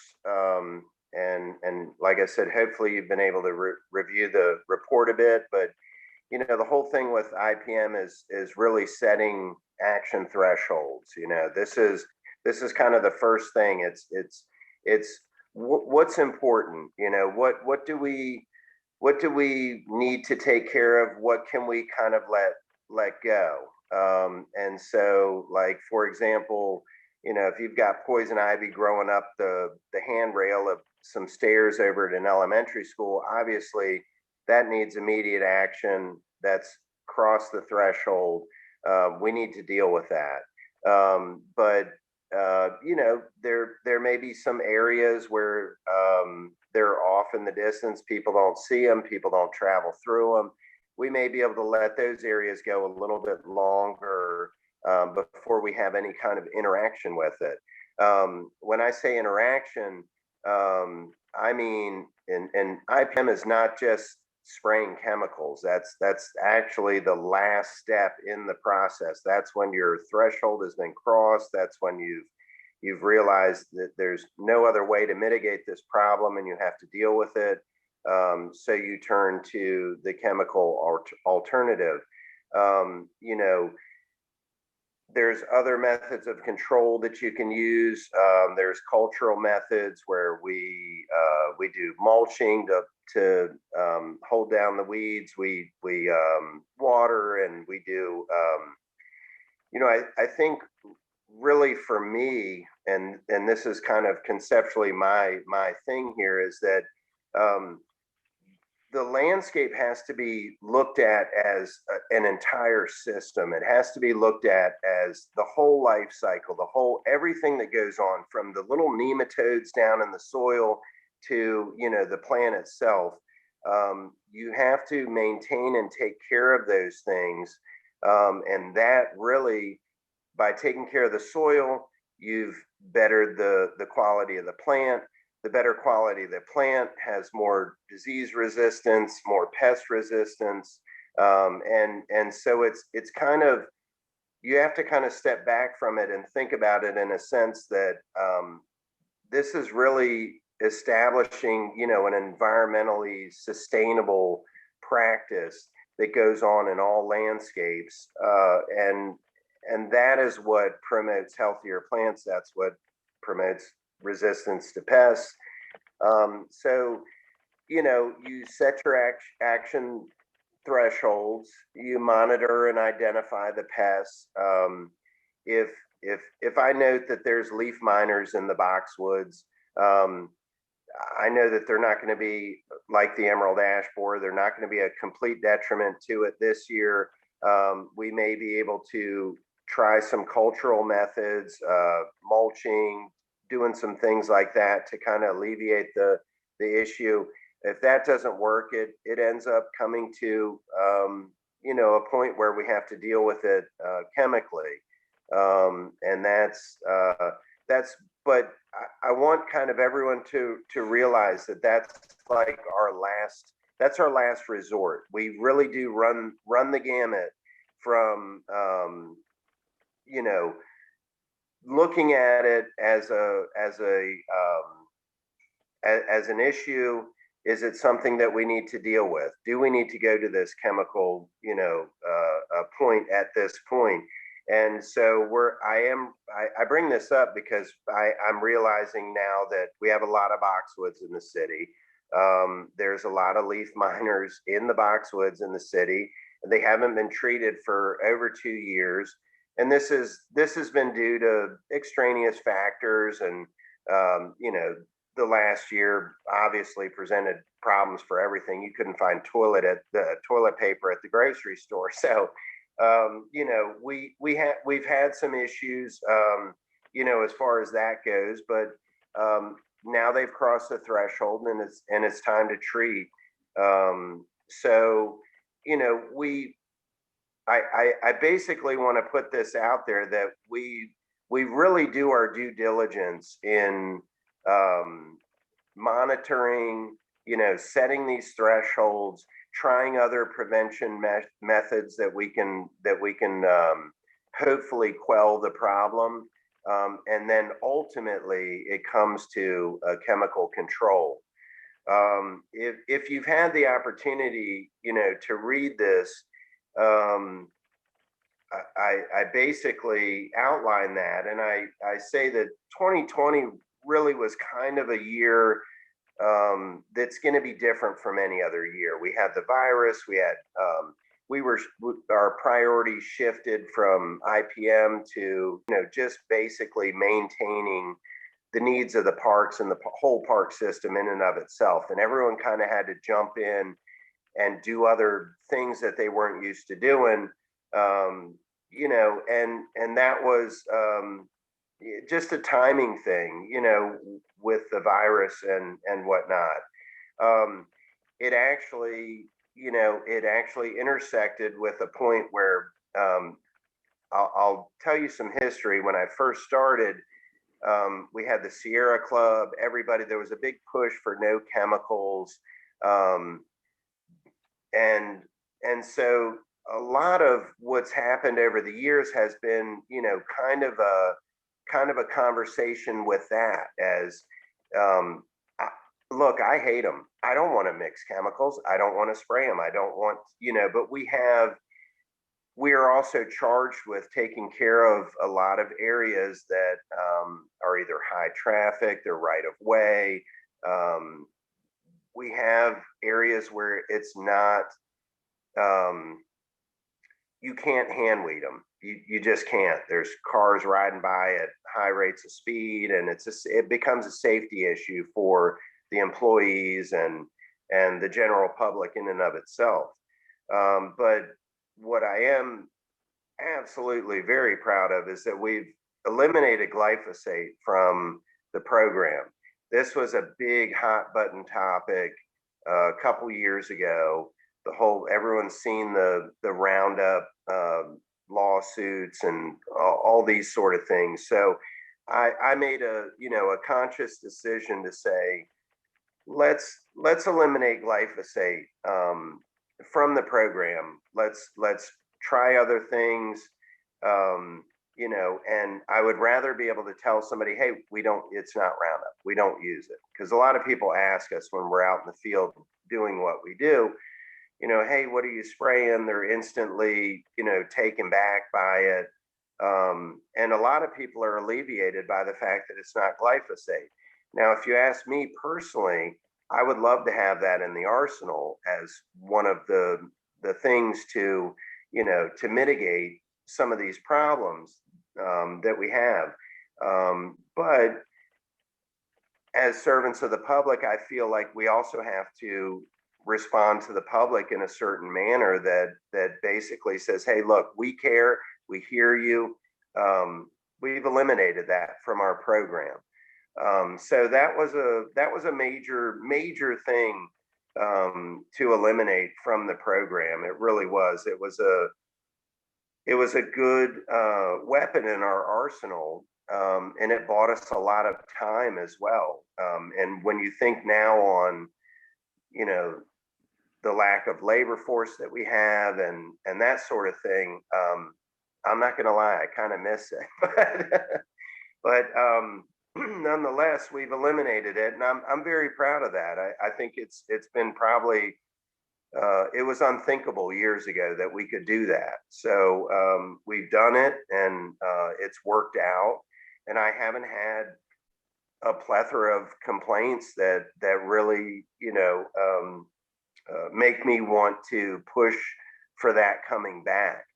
You know, as boots on the ground, me myself, I did note the benefits of it. You know, it gave us a lot more time to leave a place alone. You know, we're basically substituting right now with this diquat dibromide. Diclot dibromide is great. It's great in the early season. It really works. It's a desiccant, so it burns back the foliage.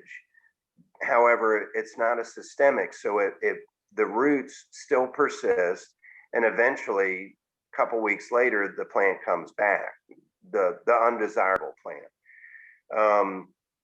Hey, And Patrick. Patrick, yes. it's Todd. Hey, I know they got a couple other things to get to. What I'd like to just, sorry, forgive my friend, forgive me for interrupting. All I want to say is I worry about a lot of things in this world. The one thing I do not worry about is the way Patrick and that Hort staff spray things, provide, apply chemicals, and manage the pests. It's an exceptional job that staff does, and that's one thing the city does not have to worry about is how good of stewards they are. So I just wanted to interrupt with that because I know you had a few more things on the agenda. Thank you so much, Todd. I really appreciate that. And really that to me in and of itself is the whole point of the report. It'll give you the quantitative numbers that you can look at. Last year was very limited.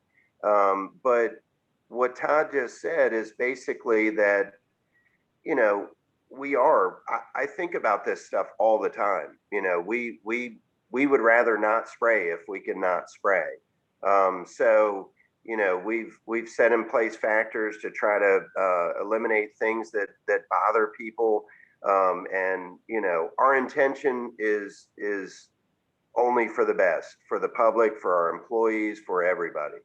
So, you know, I don't want to take up a ton of you guys' time and go through all these chemicals that we spray. It's only 1, 2, 3, 4.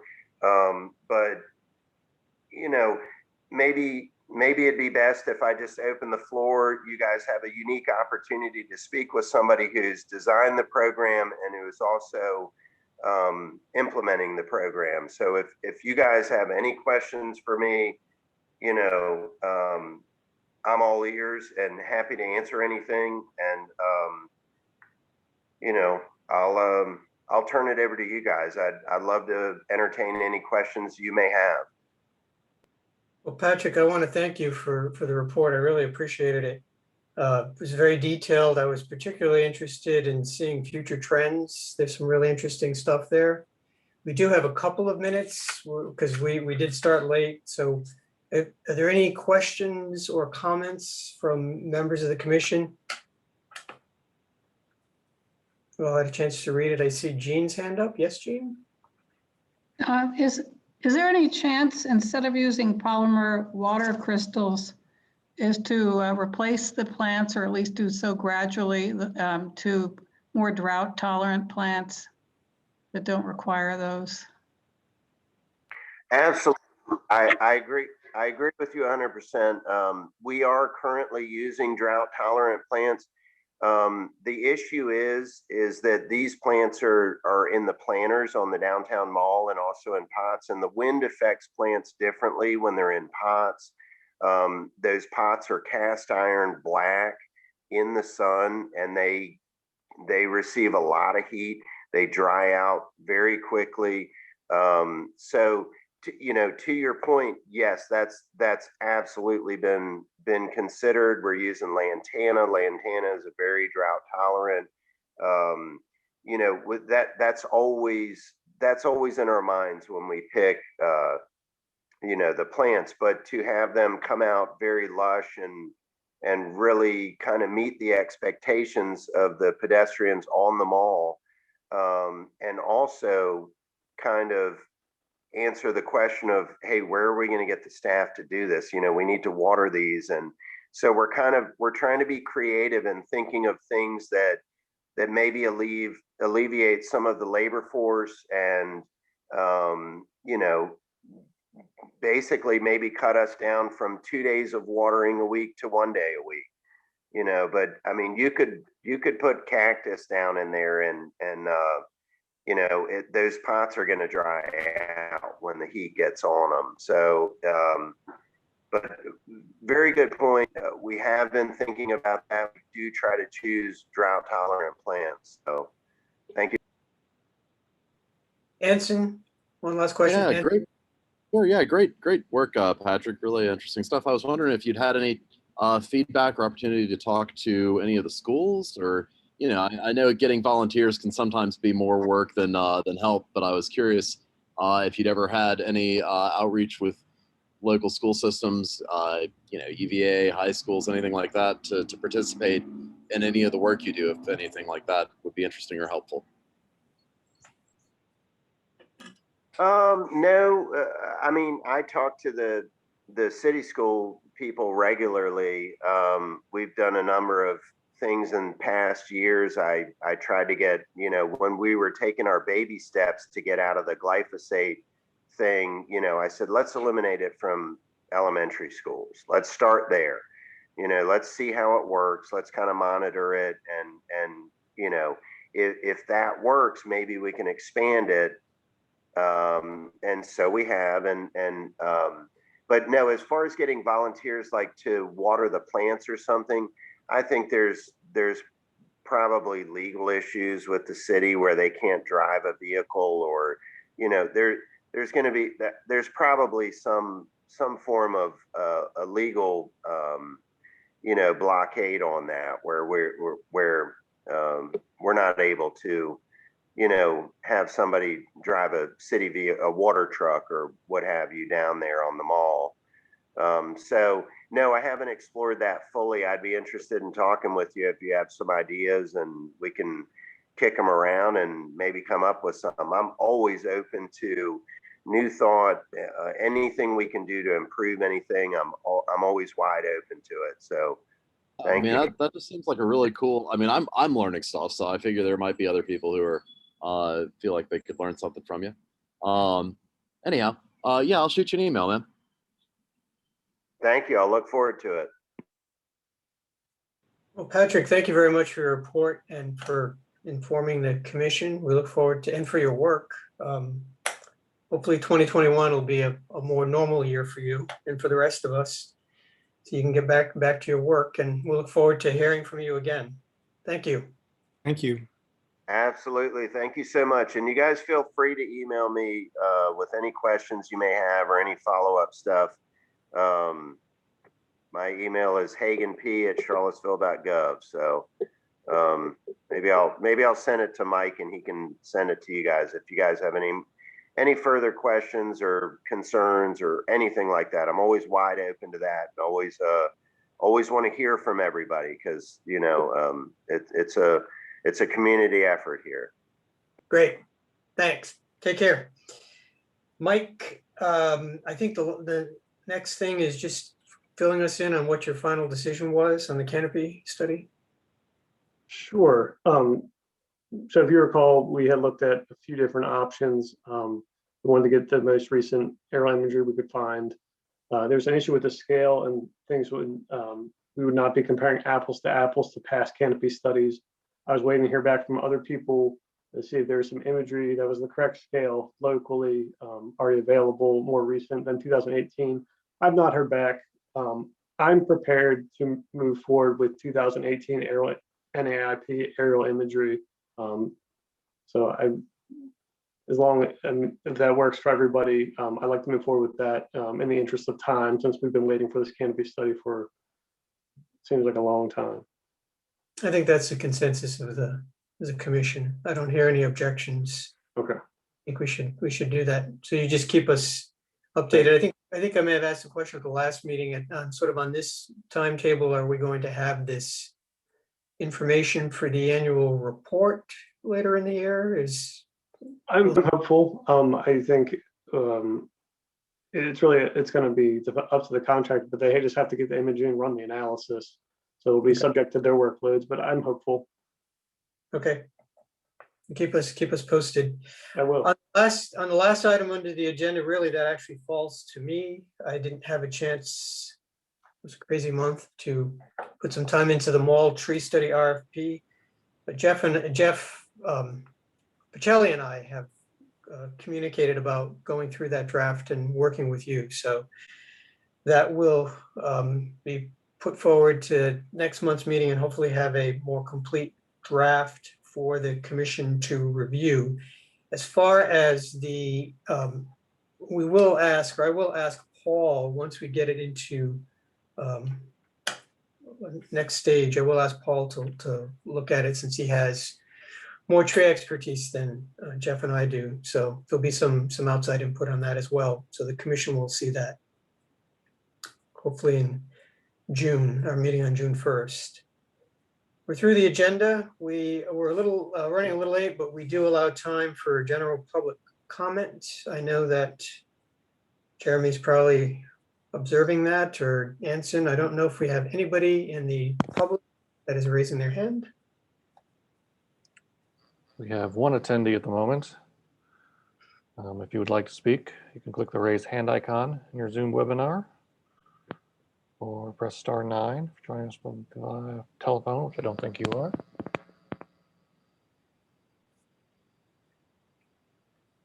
We have no hands raised. Okay.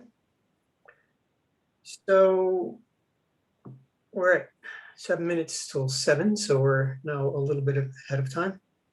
I do think that we are tracking. I see your hand, Mark. Z, in a second, I'll call you. We are tracking. There was some mention a couple of months ago from a council meeting or a council work session. I know that there was some comment in the paper from Brian Wheeler. So we're tracking sort of when we might be returning to our regular meetings.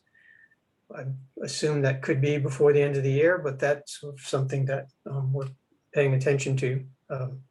So we'll be at some point transitioning back to the way things used to be. But I believe that transition is supposed to happen either around or just after Labor Day. Thank you. Perfect. So that's what we're thinking.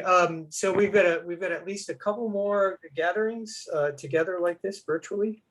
We will make a decision as to whether, and I can't remember how we've done this in the past. We haven't met both in July and August. So we'll look at the calendar and decide it might be worth splitting the difference between July and August and meeting later in July and avoiding the July 4th holiday and then taking August off, but it's going to depend on the calendar. So we may juggle our meeting around after the next June meeting. So Mark Zollenhofer, comment?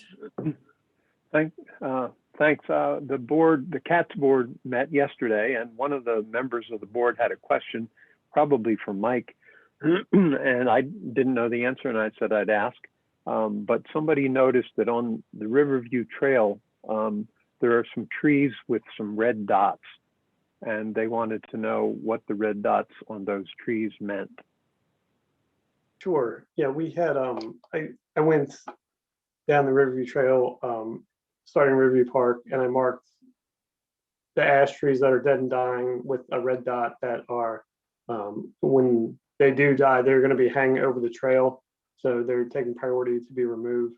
But yes, it's a lot of red dots, a lot of ash trees, and they're working on some of them today. We had an opportunity with some volunteers, with some other staff to get some of these trees out. So we began working on that. I thought maybe that was the case, but I didn't want to presume to answer that without talking to somebody who really knew. Well, thank you for asking that, because I have gotten a lot of questions about it. So great, thanks. How do those questions get to you besides at a tree commission meeting? I mean, people just emailing, calling? I mean, you just hear. Yeah, email, phone call. I had a few people stop me when I was marking the trees to ask what I was doing, and I explained the emerald ash borer issue. And then staff, when the staff is out there closing the trail, it's a very popular park, and it's been beautiful. So there's lots of questions. So it's good to get the message out. Yeah, it's part of educating the public. So. So will those be handled soon? The ones with the red dots? Yeah, I mean, we're doing it as we have openings in our schedule for the tree crew. But yes, we're trying to get some of them down. So thank you. Mm-hmm. Anything that we didn't cover? We have a few minutes left. Any announcements? Any items that we did not cover? Any commissioner want to speak on something we didn't discuss? So I think looking forward, the month of May, it seems like we have a reason for our committees to meet. Sounds like we discussed that for codes in terms of preparing for the next Seville Together meeting or coming up with a strategy. So, and then it sounded, Peggy, like certainly for the Emerald Ash Borer plan, but there are other matters for the Arbor Committee to meet. And I'm not sure if Education Advocacy is going to meet this month. I'm just sort of thinking out in terms of using our allotted slots for public meetings, but I'd encourage the chairs to think about that, look at the calendar, reach out to me so we can come up with dates soon so that we can actually get this on the calendar for communications. Because it does sound like there's a fair bit of work that committees will be doing for next month's meeting. So. Nothing else? Everybody has their power back, hopefully. No trees are down, the sun's out, so. All right, I'll give you 2 minutes of your lives back. Oh, Jody's hand is up. One silly thing. I retired a week ago, and I was surprised by my colleagues and friends gathering on the lawn north of the Rotunda, between the Rotunda and University, and they have dedicated a tree to me for my service. So I wanted to let you all know that one additional tree has been put in at the university. It's a Shumard oak. Yeah. Lovely tree. I'm very honored. Yeah. Well, we're congratulations to you. I didn't realize you were at that point to retire. That's a wonderful honor. Will we be able to put a tire swing on it and go swing on it with you? Or do we have to? No, because I check on it every day. I sit by it and guard it. So, but someday when I chase the dogs away, yeah. But someday when it's really large and we're a little bit older, we'll be able to. Oh, yes. With your permission, can we go swing from it? I guess is what I was asking. I understand it's going to be there for over 200 years. So your grandchildren, great-grandchildren, all of them will be there and welcomed. Well, I think you probably know this, but Peggy can explain to you how much busier your life is going to get now that you're I'm finding that out all of a sudden. The only advantage so far is the fact that I don't have to shave in the morning. You were shaving during the pandemic? Yeah, I was going to the office. Yeah. Okay. Well, again, congratulations. A silly thing to end. No, it's a nice thing. Thank you for telling us, and we'll be watching. We'll be on the lookout next time we're there. So, congratulations. Yeah. Well, on that note, it's always good to end on a high note. On that note, we are at 7 o'clock and we are adjourned. I thank you all. Thank you. Have a good evening. Yes. Thank you. Bye-bye. Bye. Bye.